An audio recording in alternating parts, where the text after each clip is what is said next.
Yeah, just to provide some clarification because that information is not accurate. We did do a proposal and we did go through the policy and procedures that are set up by our purchasing department. We then did the evaluation system that is set up by that department, and we did rate all of these proposals. When he mentions the fact that we had $1 million proposal or it exceeded $1 million by the consultant that was chosen, that is not true. It was always under $1 million. What had happened during the interview process, the timeline that came in was 24 months. We asked this consultant, that is too long for us. We would like to see if you can reduce it down to 18 months. They went back and looked at that.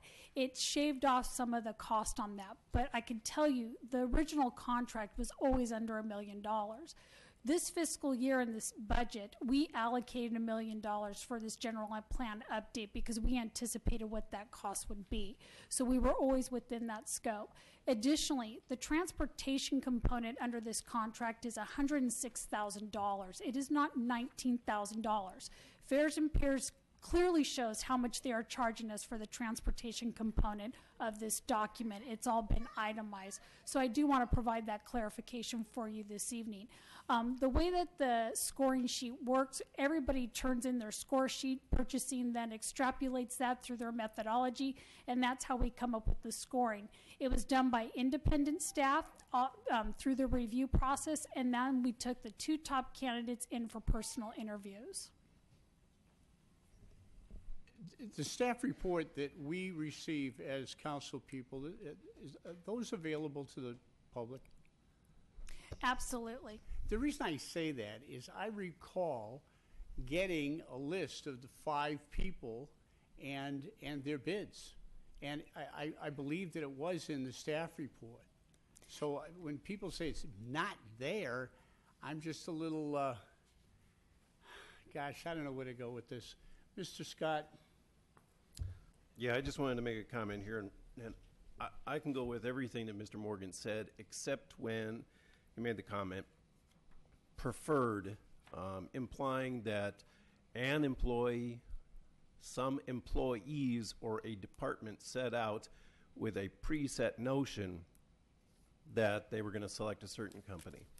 And in making that statement that they selected the preferred company, there must be written data, written evidence for him to make that statement. So I would appreciate that in the future we get the written specific evidence when we're accusing an employee, employees, or a department.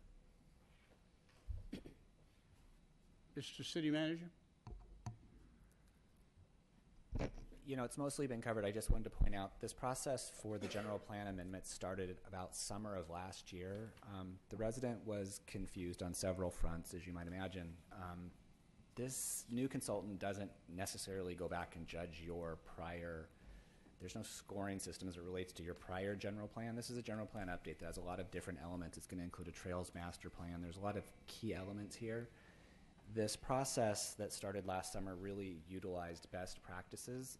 The actual reports that were turned in by each of the potential recipients of the contract are on file here at the city, and I actually had the pleasure of reviewing all of them. And the gap between number 1 and 2 they were very close, very large, well-performing companies, but the gap between 1 and 2 down to 3 and beyond were quite significant, as reflected in the price.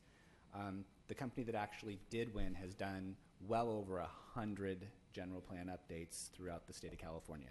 People from number 2 and beyond have done significantly less. So there are companies that, you know, the way general plans usually go. In fact, Mr. Speak can probably address this as well because he was a sub-candidate in one of these. Usually a company that doesn't have a full-service agency will partner with other agencies to do pieces of it. Oftentimes they'll subcontract out the traffic because traffic's very specialized. But the company that won, I think if anyone takes the time to swing by and read their proposal, you'll see that it truly is head and shoulders above the others. 1 and 2 were close, but again, head and shoulders above 3 and beyond. But it's a process that took a year. It's very expensive. We do this not very often, only as required by law. And it was hugely time consuming. I'm very proud of using best practices in that process. And I don't enjoy the comments, but we're moving on.